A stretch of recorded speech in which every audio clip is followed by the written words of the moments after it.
آخری کا فقرہ کہ تم مسکین کی مدد کرو، بہت توجہ کے ساتھ مسکین کی مدد کرو۔ لیکن عزیزو انصاف سے بتائیے، کوئی تمہید کا پہلو نہیں ہے، بالکل دائرہ گفتگو ہے، آپ صاحب تھوڑا سا متوجہ ہو۔ تیسرا اور آخری فقرہ ہے کہ تم مسکین کی مدد کرو۔ ہم نے کیسے مسکین کی مدد کی؟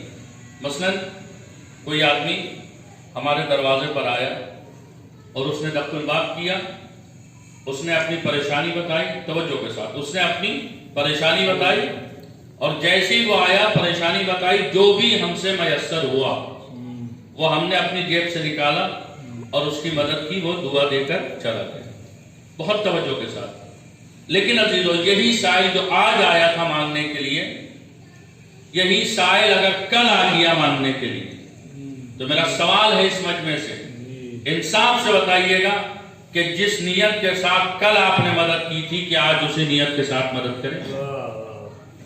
آپ مجھے بتائیے عزیزو، کل وہی سائل آیا اور اس نے فریاد کی، کچھ مانگا، اس نے فرمایا کہ بھائی کچھ عطا کر دو، پریشان ہے، تو اب آپ کریں گے تو مدد، لیکن اس انداز میں نہیں کریں گے جیسے آپ نے کل کی تھی۔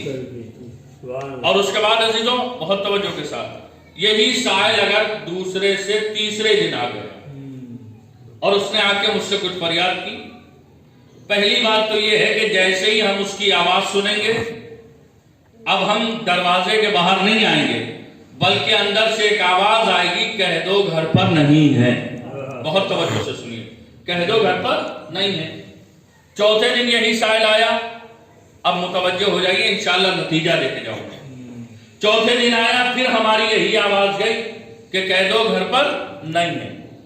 لیکن پانچویں دن اگر یہی سائل آ گیا، توجہ سے سنیے گا، پانچویں دن یہی سائل آیا، تو اب یہ آواز نہیں جائے گی کہ کہہ دو گھر پہ نہیں ہے، بلکہ اب ہم اپنی تیوریاں بدل کے باہر نکلیں گے، آستینوں کو چڑھا کر باہر نکلیں گے، غصے کا اظہار کریں گے اس سائل سے، اور ایک جملہ کہیں گے اور 2 دن کی دی ہوئی دولت کا اجر ختم کر دیں گے۔ ایک جملہ ہم کہیں گے کہ کیا تم نے پورے محلے میں ہمارے دروازے کے علاوہ کوئی اور گھر نظر نہیں آتا؟ اتنا بڑا محلہ ہے، کہیں اور جا کے مانگ لو۔ اب توجہ سے سنیے گا، اللہ نے جو آپ کے دروازے پر 5 دن مسلسل کسی سائل کو، ضرورت مند کو بھیجا ہے، تو وہ آپ کے روپے 2 روپے 10 روپے لینے کے لیے نہیں بھیجا ہے، بلکہ آپ کی نیت کو دیکھنے کے لیے بھیجا ہے۔ اللہ نے جو آپ کے دروازے پہ سائل بھیجا ہے، تو وہ روپے 10 روپے 2 روپے لینے کے لیے نہیں بھیجا ہے، بلکہ آپ کی نیت کو دیکھنے کے لیے بھیجا ہے کہ ہم اس کے دروازے پر بھیج رہے ہیں، اس کی نیت کیا ہے۔ اب اگر مجمع متوجہ ہے تو بیدار ہو کے اس نتیجوں کو سن لیے گا، انشاءاللہ محظوظ ہوں گے آپ مجھے بتائیے، جب بھی کوئی سائل آئے تو سائل کی مدد بعد میں کرنا، پہلے بارگاہ الہی میں شکرانے کا سجدہ ادا کرنا کہ بار الہ تیرا احسان عظیم ہے کہ تو نے ہمارے دروازے کو اس لائق سمجھا جو کسی مستحق کو بھیج دیا۔ صلوات بھیجیے محمد والا۔ آپ سائل کی مدد بعد میں کریے، پہلے آپ شکرانے کا سجدہ ادا کریے اور بارگاہ الہی میں آپ کہیے کہ اللہ تیرا احسان ہے کہ تو نے ہمارے دروازے کو اس لائق سمجھا جو کسی مستحق کو بھیج دیا۔ اب آپ انصاف سے بتائیے، سلام ہو اہل بیت کے گھرانے پر، سلام ہو آل محمد کی عظمتوں پر، سلام ہو اللہ کی وحدانیت پر، آپ کے شب بھائی جملہ عظیم عرض کرنا اس مجلس میں، آپ مجھے بتائیے عزیزو، اگر ہمارے دروازے پر کوئی 5 دن آ گیا تو ہمارا مزاج بدل جاتا ہے، ہماری فکر بدل جاتی ہے، لیکن سلام ہو اللہ کی وحدانیت پر، ہم بھی اس کی بارگاہ میں روز 5 مرتبہ جاتے ہیں۔ جیسے ہی اللہ کی بارگاہ میں پہنچے، فجر کی نماز پڑھی، اس وقت دعا کچھ اور تھی، ظہر کی نماز پڑھی، اس وقت دعا کچھ اور تھی، عصر کی نماز میں دعا کچھ اور، مغرب میں دعا کچھ اور، عشاء میں دعا کچھ اور۔ یہ بھائی آپ کی بار بار دعا کیوں بدل رہی ہے؟ اب جملہ بیدار ہو جائیے گا، یہ بار بار دعا کا بدلنا اس بات کا یقین ہے کہ جو پہلے مانگا گیا تھا ہے؟ جو پہلے مانگا گیا تھا اس کا مطلب وہ مل چکا ہے. لیکن آج اگر کوئی 5 مرتبہ ہمارے دروازے پر آ رہا ہے تو ہماری سوچ بدل گئی. اب اس کے بعد دوسرا فکر، توجہ کے ساتھ، تم یتیم کی مدد کرو. کس کی مدد کرو؟ یتیم کی مدد کرو. کیسے کری ہم نے مدد؟ بہت توجہ کے ساتھ. یتیم کی مدد ہم نے کیسے کری؟ ہم نے تو ایسے کری ہے یتیم کی مدد. مثلا کسی کے باپ کا انتقال، بہت توجہ کے ساتھ، کسی کے باپ کا انتقال 2 بجے رات میں ہو گیا. ہم نے رونے کی آوازیں سنی، دروازے کے باہر آئے. بہت توجہ کے ساتھ، جس کے باپ کا انتقال ہوا تھا اس بچے سے ہم نے ایک جھوٹا وعدہ کیا. اس کو روتے ہوئے دیکھا، تڑپتے ہوئے دیکھا، تو ہم گئے، گھر کے باہر نکلے اور ہم نے جا کے اس سے جھوٹا وعدہ کیا. کیا کہا؟ کہ بیٹا پریشان نہ ہونا، اگر تیرا باپ دنیا سے چلا گیا ہے تو ہم تمہاری مدد کے لیے ہر وقت موجود ہیں. یہ اس سے وعدہ کرتے ہیں. اس بیٹے سے جس کا باپ گیا. لیکن انصاف سے بتائیے آپ مجھے، 2 بجے رات میں انتقال ہوا، دوسرے دن جو ہے وہ تدفین ہوئی. یعنی پوری رات ہم نے گھر میں گزار دی. اس مرنے والے نے پورا دن جو ہے وہ قبرستان میں گزار دیا. اس مجمع سے میرا ایک سوال ہے، آپ مجھے بتائیے عزیزوں، یہ جو آپ نے رات گزاری ہے قبرستان میں، یا رات گزاری ہے گھر پہ اور دن گزارا ہے قبرستان میں، کیا یہ مرنے والے کے کام آئے گا؟ آپ مجھے بتائیے، یہ جو آپ نے رات گزاری ہے کیا یہ مرنے والے کے کام آئے گا؟ بالکل نہیں. یہ جو آپ نے گزارا ہے یہ صرف اور صرف رشتہ داری، محلے داری، عزیز داری کی بنا پر گزارا ہے. یہ جو آپ نے دن گزارا قبرستان میں، اب مجمع بیدار ہے تو نتیجہ لے، کیا یہ مرنے والے کے کام آئے گا؟ نہیں آئے گا. اس پوری رات کا اور پورے دن کا مرنے والا آپ سے ایک اجر مانگتا ہے، ایک اجر مانگتا ہے. اور جو ہمیں مرنے والے کو دینا ہوتا ہے، پوری رات کا وقت ہمیں نہیں پتا چلتا، ہمیں پوری رات جلدی نہیں ہوتی ہے، پورا دن قبرستان میں گزارنے کے بعد دیر نہیں ہوتی ہے، لیکن جیسے ہی میت دفن ہوتی ہے، اب جب ہمیں جو مرنے والے کو دینا ہے اس وقت قوم کو اتنی جلدی ہوتی ہے، بس چلے کہ ایک کے اوپر ایک آدمی کھڑا ہو جائے اور سورہ فاتحہ پڑھ دے. اب جملہ آپ کے حوالے کرنے جا رہا ہوں میرے دوستو، نہ دن کام آئے گا نہ رات کام آئے گی. اگر کام آئے گا تو صرف اور صرف سورہ فاتحہ کام آئے گا. وہ مرنے والا آپ سے اجر مانگ رہا ہے، لیکن اس کے بعد میں بھی تو ہم نے اس میں الگ کر دیا. بھائی بہت توجہ کے ساتھ سنیے. اب تو شہر میں دنیا والوں کا اس سے مطلب نہیں ہے کہ جس کے جنازے میں آئے ہیں اس کو کچھ مل رہا ہے ہم سے یا نہیں مل رہا ہے، اس کی پرواہ نہیں ہے. لیکن بس وہ صرف اس لیے آ رہے ہیں کہ لوگ مرنے والے کے رشتہ دار یہ دیکھ لے کہ فلاں صاحب جنازے میں شریک ہوئے تھے. ارے دنیا والے دیکھیں یا نہ دیکھیں، لیکن آخرت کا رب دیکھ لے اور مرنے والے کے اعمال تمہیں دے. دنیا والے تمہیں دیکھیں یا نہ دیکھیں،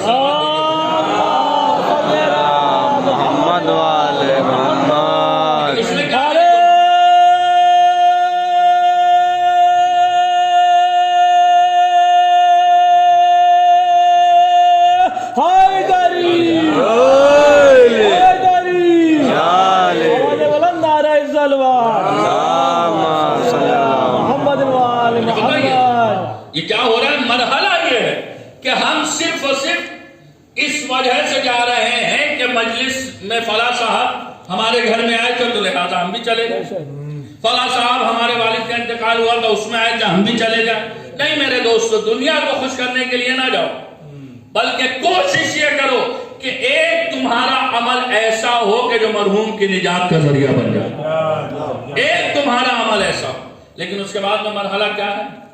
جیسے ہی اب مرنے والا کچھ آپ سے چاہ رہا، اس میں ہم نے کیٹیگری الگ کر دی. بہت توجہ سے.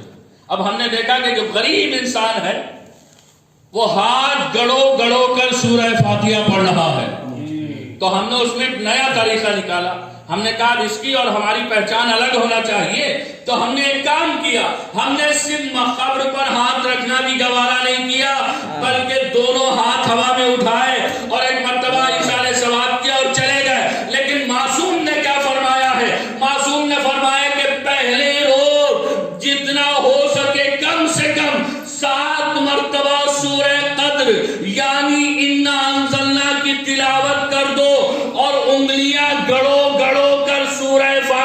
پڑھنا، کیونکہ ایسے ہی نہیں کہا گیا ہے. معصوم نے فرمایا ہے کہ جب تک تمہاری انگلیوں کے نشان قبر پہ باقی رہیں گے مرنے والے کے نام اعمال میں اضافہ ہوگا. سلام بھیجے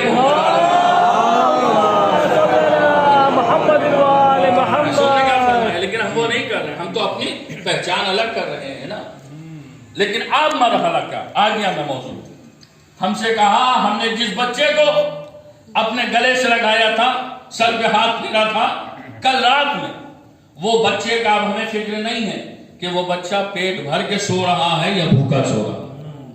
تو لہذا کم سے کم جب آپ دفن کر کے جائیے، یہ بھی مرحلہ ہے بہت بڑا، ان ورثاء کے پاس جائیے اور ان کی خیریت لیے. یہ معصوم نے فرمایا. لیکن آج کا مرحلہ ہم تو سوچتے ہیں کہ ہم نے بہترین تیجا کر دیا، بہترین 40واں کر دیا، ہم سمجھتے ہیں کہ سارا ایصال ثواب ہو گیا. لیکن قوم نے ماشاءاللہ سے اتنی ترقی کر لی ہے، میں کیا بتاؤں، ممبر سے بڑا افسوس ہوتا ہے کہتے ہوئے، اتنی ترقی قوم نے کر لی ہے کہ اب ولیموں میں اور 40ووں میں فرق ہی نظر نہیں آتا. اتنی ترقی ہو گئی. دوستو انصاف سے میں آپ کو بتاؤں، ایک سوال ہے میرا، ایک سوال ہے میرا. آپ بتائیے، یہ جو 50 دن بریانی بنوائی جا رہی ہے 40ویں میں، تیجوں میں، کیا مجھے انصاف سے بتانا کیا یہ مرنے والے کے کام آئے گا یا نہیں آئے گا؟ صرف رشتہ دار آئیں گے یہی کہیں گے کہ بہترین 40ویں کا اہتمام ہوا، بہترین تیجے کا اہتمام ہوا. میں ایک مرحلہ آپ کے حوالے کر رہا ہوں. ایک باپ ہے وہ 2 اولادیں چھوڑ کے مرا ہے، بہت توجہ کے ساتھ. ایک باپ ہے وہ 2 اولادیں چھوڑ کے مرا ہے. ایک اولاد کی سوچ یہ کہ میرا شہر میں نام ہو جائے، دوسری اولاد کی فکر یہ کہ شہر میں میرا نام ہو یا نہ ہو لیکن ماں باپ کو قبر میں آرام مل جائے. دوسری اولاد کی سوچ یہ. پہلی اولاد نے کیا کیا؟ بہترین جو نام و نمود والی تھی اس نے بہترین عمدہ قسم کا 40واں کیا اور بہترین لوگوں کو، بڑے بڑے لوگوں کو بلایا. لیکن اب میرا ایک سوال ہے، اور جو بیٹا یہ چاہتا تھا کہ باپ کو قبر میں آرام ملے، اس بیٹے نے کہا کہ اگر باپ دولت چھوڑ کے مرا ہے تو اس دولت کو کسی ایسے کام میں لگایا جائے کہ کم سے کم باپ کو قبر میں آرام مل جائے. وہ بیٹا وہی دولت لے کر کسی یتیم خانے میں گیا، اس نے جا کر یتیم بچوں کا اسی دولت سے لباس بنوا دیا. اب میں جملہ نچوڑ عرض کر کے جا رہا ہوں، اگر کسی ایک یتیم نے اس لباس کو پہن کر 2 رکعت نماز بھی ادا کر دی، نسلیں ختم ہو جائیں گی. ایصال ثواب نہیں. سلوات بھیجیں محمد.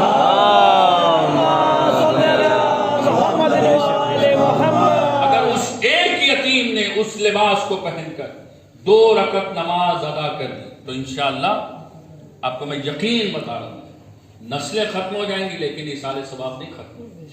اب آپ سے ایصال ثواب، ایک ہے ثواب اور ایک ہے ثواب جاریہ.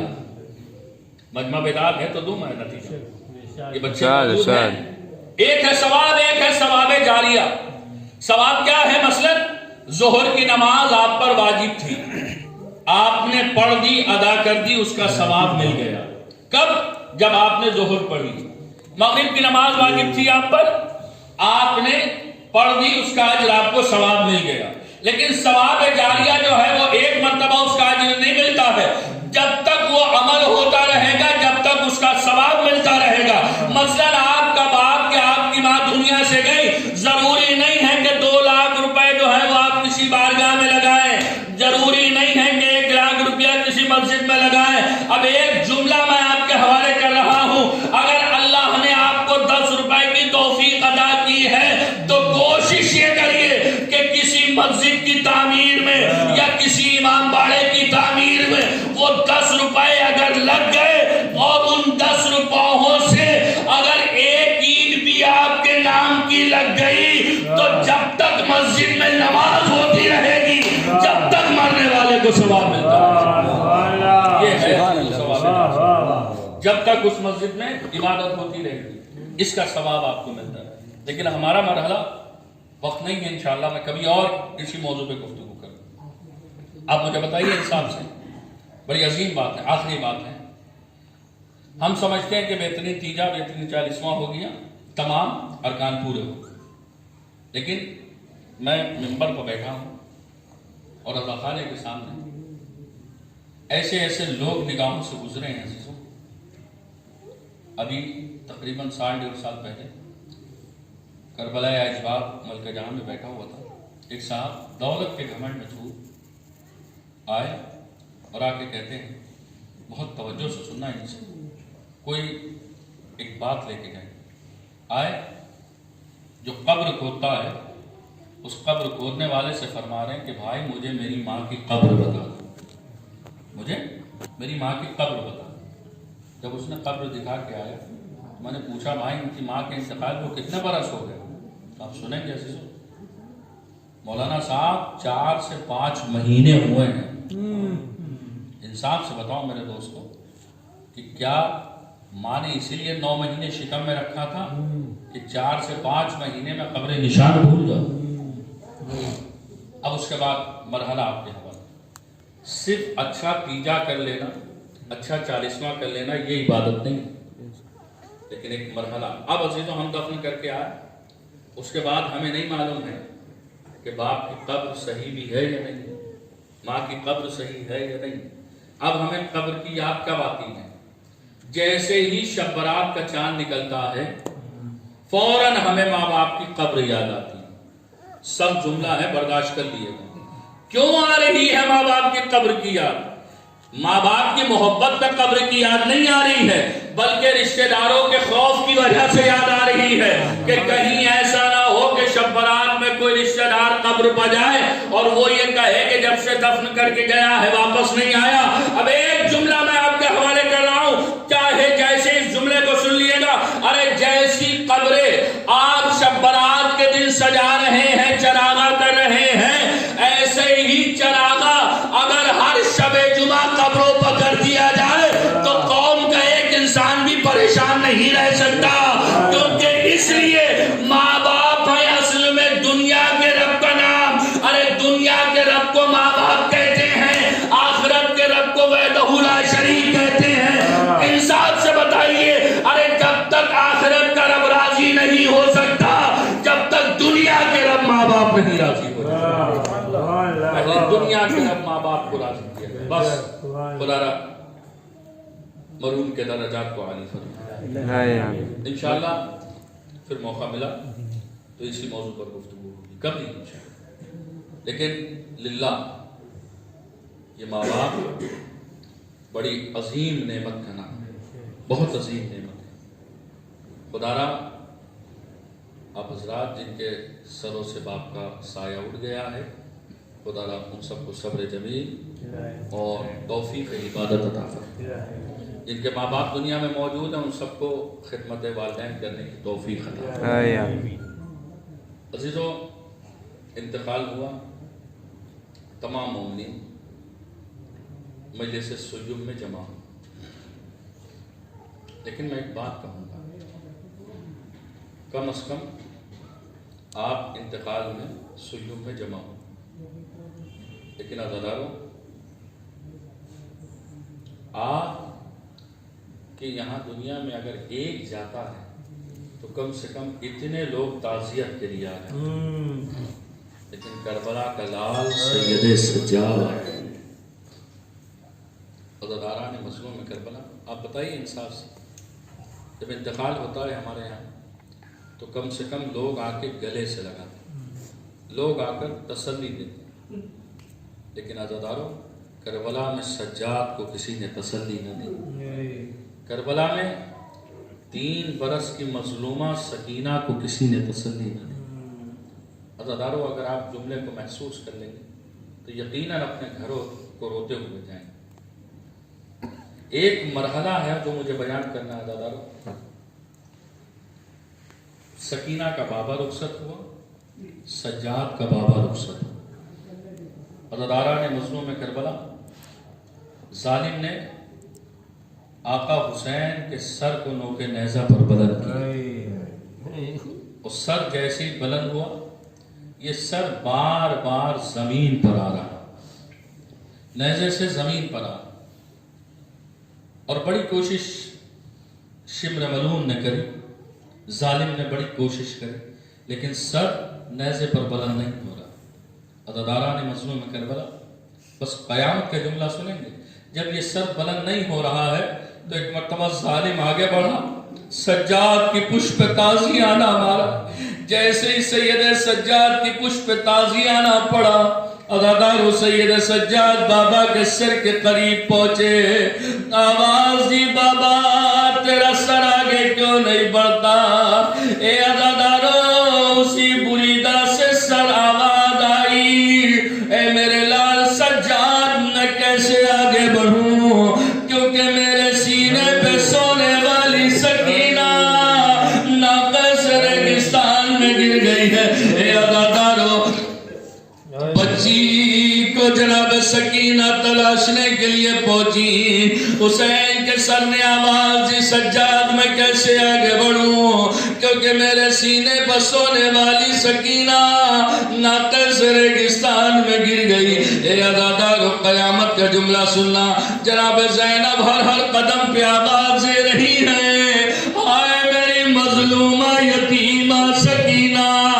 اب جو دور سے ایک منظر دیکھا، ایک بی بی جو سر سے پاؤں تک سیاہ لباس پہنے ہیں، بچی اسی کی گود میں ہے، دلاسا دے رہی ہے۔ جناب زینب نے ہاتھوں کو جوڑا، اے بی بی تو نے بڑا احسان کیا، پردیس میں ایک مظلومہ کو تسلی دی، پردیس میں ایک یتیمہ کو تسلی دی۔ وہ جناب زینب نے دعا دینے کے بعد ایک جملہ کہا، اے بی بی خدا تمہارے بچوں کا سلامت رکھے، اے بی بی ذرا اپنا نام بتا دے، میں تمہیں اپنی ماں زہرا سے تمہاری شفاعت کرواؤں گا۔ اے بی بی ذرا اپنے بچوں کا نام بتا دے۔ عزادارو جیسے ہی بچوں کا نام سنا، اس بی بی نے چہرے سے نقاب کو الٹا، اے زینب میرے بچوں کا نام نہ لینا، میرا بچہ حسین کربلا کے میدان میں 3 دن کا پیاسا ذبح کر دیا گیا۔ اے زینب جب سے حسین نے مدینہ چھوڑا، اے زینب اماں نے اپنی لہر کو چھوڑ دیا۔ عزادارو قیامت کا جملہ سننا، اب عزادارو جب بچی نظر آ گئی، اب ظالم نے سکینہ کو اونٹ کی پشت پر بٹھایا نہیں، بلکہ ظالم نے پشت ناقہ پر سکینہ کو رسیوں سے باندھ دیا۔ عزادارو آپ نے سن لیا، میں نے پڑھ دیا۔ اے عزادارو جب بچی دربار ظالم میں گئی، ظالم اپنی بچی سے پیار کر رہا تھا، سکینہ نے دیکھا ایک باپ اپنی بیٹی کو پیار کر رہا ہے، بس ظالم کہتا ہے سکینہ کیا تیرا بابا تجھے بہت چاہتا تھا؟ سکینہ کہتی ہے بس اتنا سمجھ لے، جب تک مجھے بابا کا سینہ نہیں ملتا مجھے چین نہیں ملتا۔ بس ظالم کہتا ہے بچی میں جب سمجھوں گا تیرا بابا تجھے چاہتا